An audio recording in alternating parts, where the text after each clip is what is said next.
আজ ২ দিন ধরে খুবই বৃষ্টি হচ্ছে। তাই বৃষ্টির দিনে সবসময় মনে হয় এই খিচুড়ি খাবার কথা। তা যাই হোক খিচুড়িটা সবাই পছন্দ করে। আমি কি খিচুড়ির সাথে করেছি সেটাও আমি শেয়ার করব। এখানে কিন্তু ছিল মুগ ডালের খিচুড়ি, আর মুগ ডালের খিচুড়িটা ভীষণই ভালো লাগে। এখানে মুগ ডালের খিচুড়ি করে নিয়েছি, একদম গরম, গরম ধোয়া ওঠা। আর তার সাথে খিচুড়ির সাথে অনেক কিছুই করেছি। কি আছে সেটাই আমি এখানে শেয়ার করব। এখানে কিন্তু আমি একটু গন্ধরাজ লেবু রেখেছি, কারণ গন্ধরাজ লেবুতে সেরকম রস হয়নি এখনো, কিন্তু ভালো লাগে গন্ধটা। আর এখানে কিন্তু আমি খিচুড়ির সাথে ইলিশ মাছ ভাজা একটু তেল রেখেছি, কারণ খিচুড়ির সাথে কম বেশি সবারই প্রিয় ইলিশ মাছ ভাজা। আর আছে একটু বেগুন ভাজা, যেহেতু অনেক কিছুই করে ফেলেছি তাই অল্প অল্পই সব করেছি।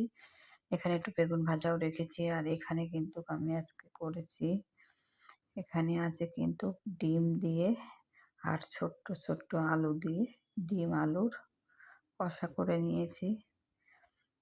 ডিম দিয়ে আলু দিয়ে কষা ভীষণই ভালো লাগে, এই ছোট্ট ছোট্ট আলুগুলো, আলুর দম খেতে। এটা আমি করে নিয়েছি ডিম দিয়ে খিচুড়ির সাথে। আর তার সাথে আর কি রেখেছি, তার সাথে কিন্তু আমি এখানে রেখেছি কিন্তু চাটনি।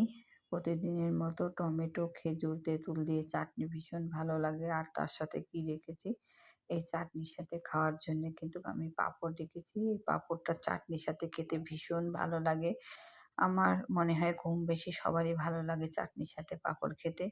যাই হোক, এটাই কিন্তু মেনুতে ছিল, বর্ষার মেনু, মানে বৃষ্টির সময় ভালো লাগে, ভীষণই ভালো লাগে খেতে। তা এটাই করে ফেলেছি।